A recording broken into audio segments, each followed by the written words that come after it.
ugu dambeyntiina shirkado iyo shakhsiyaad loo aqoonsaday in ay bulshada wax ku soo kordhiyeen ayaa munaasabad ka dhacday magaalada Hargeysa waxaa lagu guddoonsiiyay abaalmarino. Faafahinta warkan waxaa Hargeysa ka soo diray wariyaheena Barkhad Maxamuud Kaariye. Somaliland Award ama abaalmarinta Somaliland waa hanaan aan cusbayn hase haatee sida loo abaabuliyo jidka loo maray uu gub yahay. Waxay ahayd kulan bulshada isugu yimaadeen dadka kala socday dhinacyada iyo qaybaha bulshadu. Dulucda u weynina waxay ahayd in abaalmarin sida magaca ka muuqato la guddoonsiiyo shirkado iyo ashqaas bulshada wax ku soo kordhiyay. intii munaasabadaasi socotay waxaa la bixiyay 9 abaalmarinood oo la kala siiyay shirkado iyo ashqaas ay qaban qaabiyayaasha iyo gudidii soo xusheeba sheegeen in bulshada iyo dalka wax ku soo kordhiyeen. abaalmarinta ganacsiga ayaa la siiyay Isbitaalka Haldoor oo uu aasaasay Dr. Maxamed Cabdi Gaboose oo sameeyay qaliino hore dibadda loogu tagi jiray. اختراع sanadka ayaa la siiyay abaalmarinteeda shirkadda Haasgas oo ay sheegeen in adeegyo qayb ka dhowrsa deegaanka soo kordhiyeen. Hal abuurka sanadka ayaa iyana la siiyay Cafe Barbara oo ah hodheel ama makhaayad cunto, halka haweenkii hal abuurka iyana la siiyay Bella Rosa oo bixisa adeegyada qurxinta dabiiciga ah ee hablaha. ururka shaqadoon ayaa iyana ururka ama hormoodka hay'adda ee sanadka la guddoonsiiyay maadaama ay da'yarta ka caawiyaan sidii shaqo heli lahaayeen.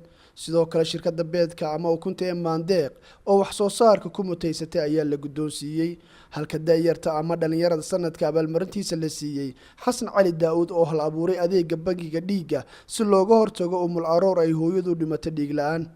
2 qof oo goobta ka maqnaa ayaa iyana la sheegay in abaalmarintan ku guuleysteen, kuwaas oo kala ah hormoodka jaamacadda Camuud Professor Saleebaan Axmed Guuleed oo tacabka iyo dadaalka uu geliyay jaamacadda iyo wax soo saarka dhinaca waxbarashada uu ku mutaystay, iyo sidoo kale oday jaamac Maxamuud oo isna la siiyay biladda nabadda ee sanadkan kadib markii jaamac dhawaan uu sheegay inuu ka samray oo uu nabad ku bedeshay colaadii ka dhacday gobolka Sanaag 2 wiil oo kaga dhintay.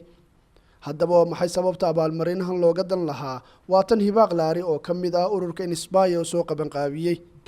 run ahaantii anaga sababta asaasiga u sameeyay waxa weeyaan anako doonay inay maanta halkan marka laga dareero qofka saniyadiisa ku jiro in miisaan u yeesho. Talabaadan oo sameynay barnaamijkan waxa kamid ah inay dadkeena dalka gudihiisa wax ka qabtaa inay gartaan ama inay dad qadarinayaan wax qabadkooda ay jiraan.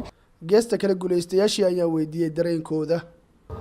waxaan aasaasay kaydka dhiigga ee Isbitaalka gobolka Boorama oo runtii u shaqeeya dhammaan degmooyinka ku xeersan magaalada Boorama oo dhan.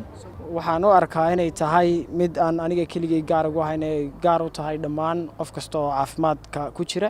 waxaana aan hadafkaygu yahay in aanay 2030 haddii alla yiraahdo aanay hooyo ugu dhiman dhiig bax ama xaalad kale oo lagu hortagi karayo.